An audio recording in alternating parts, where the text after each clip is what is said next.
There are scars that never draw blood, yet they shape the very core of who you are. You carry wounds that remain unseen by the world, hidden marks that influence your energy, your decisions, and the way you connect with others. These are not the sharp pains of isolated traumas, but deep impressions formed over a lifetime of feeling too deeply in a world that values emotional detachment. In this reflection, we will explore 7 spiritual wounds understood only by women with rare and profound souls. These are not flaws to conceal, but sacred signs of depth and awareness that few experience. Guided by Carl Jung's profound understanding of the human psyche, we will uncover how such wounds can serve as gateways to transformation. Each scar carries a story, not of weakness or despair, but of a spirit that refused to conform to mediocrity. The path ahead requires courage, for it asks us to confront what we have long concealed. Yet within this act of acknowledgement lies the first step toward genuine healing, the integration Jung described when he said that what we resist persists, but what we embrace transforms us. The first wound is often the most painful, as it touches the essence of existence itself. There is a unique sorrow in being endlessly misunderstood, not for your views or choices, but for your very being. You navigate life feeling as though you speak a language no one else understands. This is the wound of never being truly seen. Your soul becomes like a silent museum, filled with treasures no one comes to witness. You learn to reshape your inner poetry into plain words others can grasp, yet something vital always fades in the process. The vivid hues of your inner world grow muted when filtered through what society deems acceptable. This spiritual pain does not arise from being ignored in obvious ways, but from the quiet ache of going unseen where it matters most. It doesn't arise from neglect, but from being viewed solely through the lens of usefulness and purpose. People notice your beauty, strength, and reliability, yet they overlook the intricate depth of your inner world. Jung described this as the divide between the persona and the self, when the mask we show the world becomes so convincing that even those closest to us forget the living soul behind it. The true pain of this wound is not about being unseen, but being seen in the wrong way. You become a figure in other people's narratives rather than the author of your own. They see you as the helper, the dependable one, the strong support, never realizing that behind these roles exists an entire universe of dreams, fears, and longings that seldom find expression. For a few, this kind of invisibility feels like a quiet spiritual suffocation. You may be surrounded by people who believe they know you, yet deep down, you feel misunderstood. They react to your outer behavior, but remain blind to your essence. This creates a unique form of loneliness, one that lingers even within connection. The wound grows deeper when you recognize that your true self has slowly become a stranger to you. Years of adaptation have built layers of protection so thick that you sometimes lose sight of what truly lies within. Occasionally, you glimpse your real self in moments of quiet, like fleeting reflections on rippling water, gone before you can fully understand them. Think about how this appears in everyday life. You express your thoughts, yet others only grasp their surface. You share your dreams, but they are often reduced to simple goals. The complex landscape of your inner world, full of nuance and contradiction, remains unseen by those who recognize you only through the roles you perform. This experience teaches the soul to turn inward, to withhold its treasures from those who cannot appreciate their worth. Gradually, you begin to show only what others can comprehend, keeping your truest self hidden away like a rare manuscript written in a forgotten tongue. At times, this protection feels more like confinement. You start noticing how easily you censor yourself in real time, selecting safer words, softer tones, smaller gestures. The spontaneous spark of joy becomes restrained. The deep insight turns into a passing remark. And so, your soul learns to exist in quiet exile within the life you continue to live. The second wound arises from the exhaustion that comes with constant giving. Women with uncommon depth often embody the archetype of the Great Mother, a boundless source of care and compassion. However, this divine gift can turn into a spiritual wound when it flows only outward. When you become the unending giver in a world that has forgotten how to give in return, the imbalance takes its toll. This isn't just about feeling unappreciated, though that pain is genuine. The wound reaches deeper, into the realm of energetic depletion. Jung recognized that psychological harmony depends on reciprocity, a balanced exchange of energy that sustains both the giver and the receiver. When that exchange is disrupted, when you continually give more than you receive, a kind of spiritual fatigue begins to take hold. You start to carry the weight of everyone's emotions, struggles and needs while neglecting your own inner world. A rare soul naturally resonates with the pain of others, feeling drawn to heal, to comfort, and to restore. Yet in a world that too often takes such qualities for granted, this sacred gift transforms into a burden, one that slowly drains your vitality and spirit. The fatigue that follows isn't the kind of tiredness that sleep can fix. It's a deeper, energetic weariness, a dimming of your inner light that comes from giving when your own cup is empty. Your body may still move through its tasks, but your spirit feels hollow, echoing with the absence of mutual care. Jung recognized that the human psyche strives for balance, yet for a rare few, this harmony is constantly disturbed by an immense capacity for empathy. You take on the pain of others as if it were your own. But when you need comfort, you often find yourself tending to your own wounds in solitude. The caregiver archetype is both a blessing and a burden, a sacred duty that can lead to spiritual exhaustion if left unchecked. This inner wound often appears as quiet resentment, one you hesitate to voice. You've been conditioned to believe your worth depends on your service to others, but your soul resists being reduced to mere function. The struggle between your natural generosity and your need for energetic balance becomes an unseen battle that weighs heavily within you.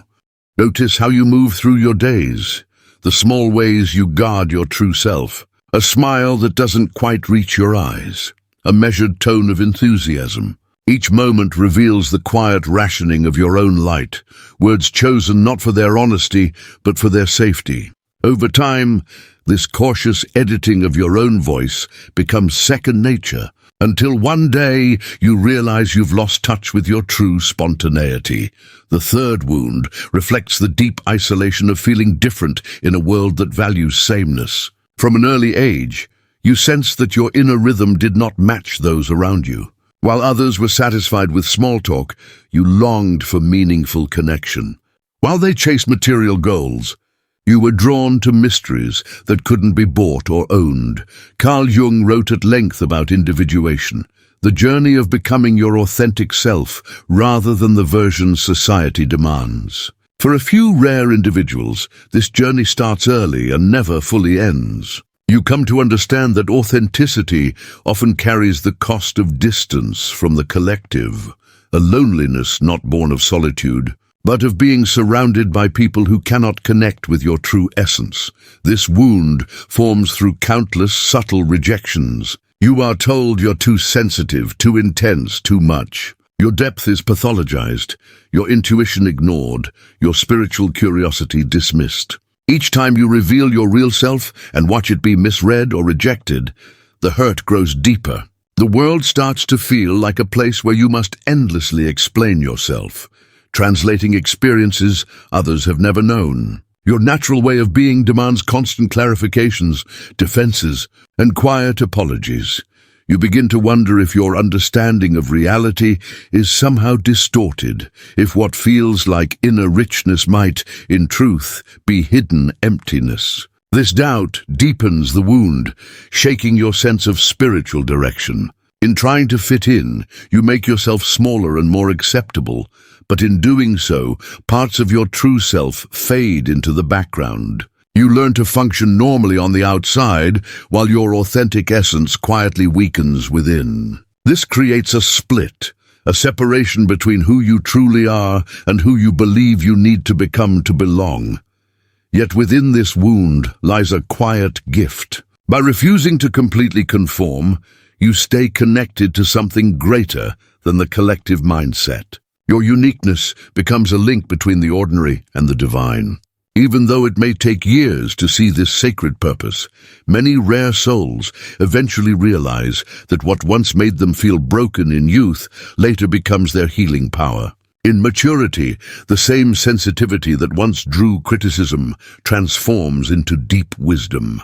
The very depth that once felt like a burden reveals itself as a blessing, a channel to truths unreachable by shallow understanding. The fourth wound, then, arises from the lifelong challenge of choosing between authenticity and acceptance.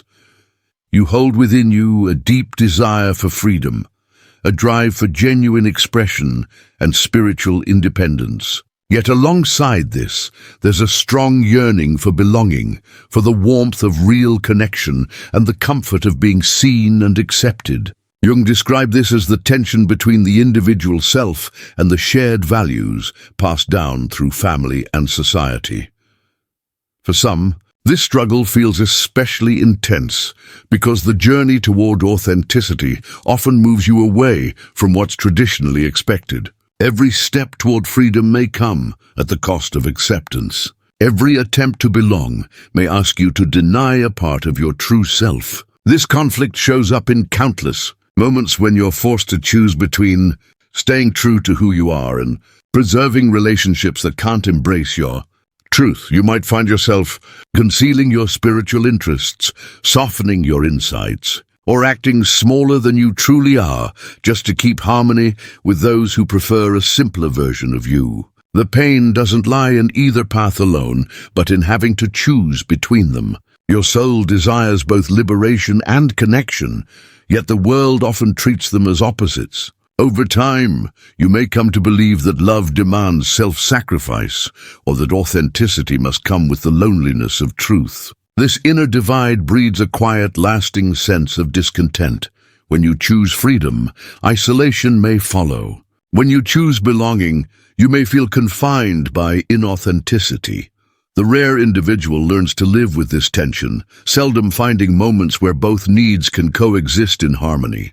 At times, you notice yourself making a choice, watering down your truth or holding back words that might disrupt peace. These subtle acts of self-denial build up over time, like layers of sediment in a river, gradually changing the course of your genuine expression. The compromise becomes so ingrained that you begin to lose touch with the sound of your true, unfiltered voice.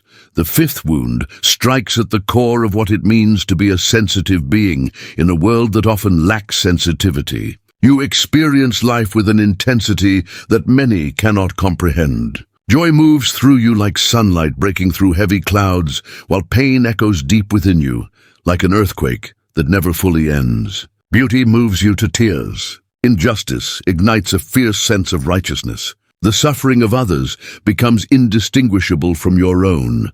Carl Jung believed that some souls act as channels for the collective unconscious, absorbing energies and insights that surpass logical understanding.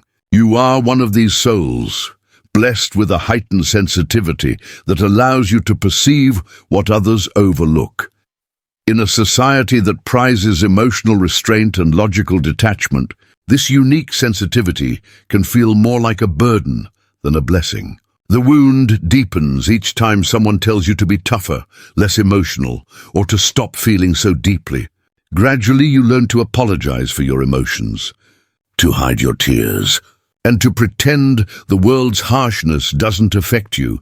This constant suppression of your natural emotional depth builds an inner tension that seeks release in ways others might not understand. You may feel overwhelmed in crowded places, drained around negativity, or unexpectedly moved by a piece of music that others barely notice. Your nervous system functions at a heightened level, sensing subtle shifts in energy, mood, and meaning that lie beneath ordinary awareness. This heightened sensitivity is not a flaw. It's a kind of spiritual radar, enabling you to explore emotional and energetic realms that many never perceive. The challenge lies in learning how to respect this sensitivity without being controlled by it.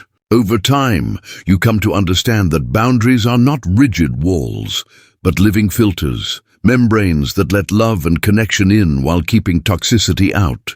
This understanding evolves through experience, through recognizing when you've taken on someone else's emotions and learning to consciously release what was never yours to hold.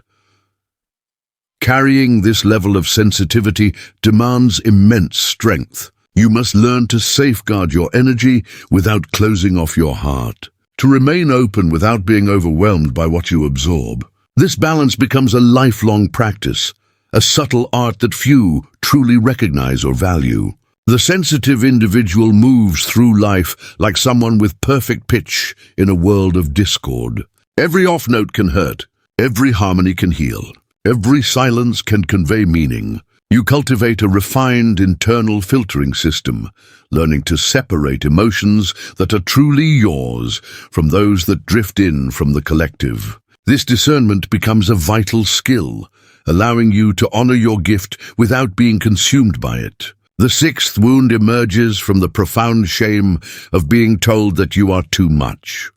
Throughout your life, you may have been told that your intensity, passion, and depth of thought or feeling are excessive, inappropriate, or burdensome to others. You've been encouraged to dim your inner light to make others comfortable with their own limitations. According to Jung's perspective, anything consistently rejected by the conscious mind is pushed into the shadow, even qualities that are inherently valuable. For certain individuals, abilities such as intuition, empathy, and spiritual insight can become part of the shadow if repeatedly dismissed by family or society. Over time, you may begin to conceal not your weaknesses, but your greatest strengths. This pattern often leads to a profound sense of shame about your natural gifts. You might apologize for your insights before expressing them and downplay the accuracy of your intuitive perceptions.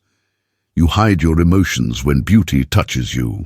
You act as if you don't notice details that others might miss. Gradually, you learn to make yourself smaller, to tone down your light so it doesn't overwhelm those who prefer living in partial darkness. The most difficult part of this wound is how it transforms your greatest strengths into sources of shame. Your sensitivity becomes something to apologize for. Your clarity and insight turn into things to conceal. Your natural intensity feels like something you must restrain. Over time, you start to believe that there is something inherently wrong at your core. This wound fosters a persistent sense of self-rejection that influences every interaction. You second-guess your words, evaluate your reactions, and constantly watch yourself for signs of being too much. The free expression of your true self is filtered through layers of doubt and shame. In relationships, this wound appears as preemptive self-limitation. You provide disclaimers before expressing your thoughts or sharing your perspectives, apologize before expressing your needs. Downplay your experiences before others have the chance to diminish them. A rare soul becomes skilled at making herself smaller, subtly adjusting her presence to match the comfort of those around her. The seventh and perhaps most profound wound arises from betrayal by someone you trusted completely. Rare souls love with their entire being. When they give their hearts, they hold nothing back, trusting deeply and believing in the inherent goodness of others with near spiritual faith. When this trust is broken, the wound penetrates beyond emotions and reaches the soul itself. Carl Jung noted that we project our deepest needs onto others, seeing in them the qualities we most long for in ourselves and in the world. For the rare soul, certain people become vessels for your deepest desires, for safety, home, and meaningful connection. When one of these individuals betrays your trust, it feels as if you have lost faith, not only in them, but in your own ability to discern truth from illusion.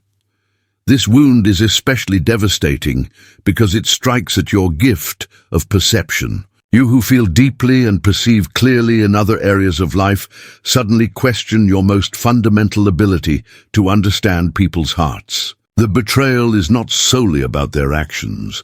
It becomes a reflection of your failure to anticipate it. Your inability to protect yourself from someone you once trusted leaves a complex mark. Part of you may never trust with the same openness again.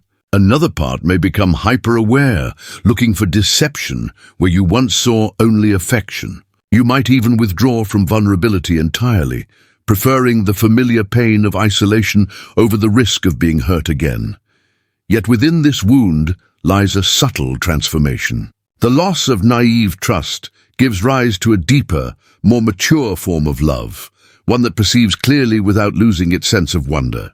You learn to love with awareness, to trust gradually rather than blindly, and to honor both your hope and hard-earned wisdom. This process turns the wound from a source of weakness into a foundation of genuine strength. At the same time, this wound carries important lessons. It teaches discernment without fostering cynicism, and the ability to love wisely without shutting your heart. It teaches that sensitivity, while a strength, must be guided by wisdom. It demonstrates that trust, once broken, can be restored even stronger, but only after the challenging work of integration is completed. Recovering from deep betrayal becomes a process of reclaiming your inner authority. You learn to rely on your intuition, not in spite of past mistakes, but because of the lessons those mistakes provide. The scar tissue that forms around such wounds is, paradoxically, more perceptive than the original, capable of sensing subtle signals of true safety or concealed danger. The journey through these 7 wounds is not about conventional healing, where pain simply vanishes and scars fade. Instead, it is a process of integration, where each wound opens a doorway to deeper understanding. Jung believed that our most significant wounds often become our greatest strengths, that the experiences that challenge or break us can evolve into sources of wisdom and compassion. Recognizing these wounds within yourself is a reminder that they do not mark you as broken, but as genuinely authentic. In a world that often prioritizes surface over substance and appearance over essence, your wounds stand as proof that you have resisted becoming shallow. They reflect a soul that has stayed tender in a harsh world, open in a closed society, and feeling in a culture that often numbs itself. A woman with a rare soul does not view these wounds as burdens to hide, but as sacred marks of a life lived with authenticity and depth. Each scar tells a story of resilience, a heart that continues to love despite pain, and a spirit that refuses to be diminished by a world that may not always recognize its worth. These wounds serve as teachers, offering lessons that comfort and safety never could. They strip away illusions and reveal truths about love, connection, and genuine being. Through them, you learn what you are truly made of, the unshakable core that endures regardless of how deep the cuts may be. Your sensitivity is not a weakness. It is your strength. Your depth is not a flaw. It is your gift. Your intensity is not a problem. It is your purpose. The very traits that have caused you pain are the same ones that enable you to experience deep love, profound insight, and make a meaningful impact on the lives of others. Moving forward doesn't mean erasing these wounds, but rather transforming them into sources of wisdom and compassion. When fully acknowledged and embraced, each wound becomes a well of understanding, allowing you to recognize and support similar struggles in others. This is the sacred work of a rare soul, converting personal pain into collective healing and turning individual wounds into universal insight. Your scars become your credentials, your sensitivity, your strength, your depth, and ultimately, your contribution to a world that urgently needs what you hold inside. If this message has touched the hidden corners of your heart, if you see yourself reflected in these sacred wounds, I encourage you to continue this journey with me. Subscribe for more insights into the life of the sensitive soul, and share in the comments which of these experiences resonates most with you. Your story matters. Your sensitivity is a gift, and your rare soul is exactly what the world needs right now. The conversation continues, and your voice is a vital part of it.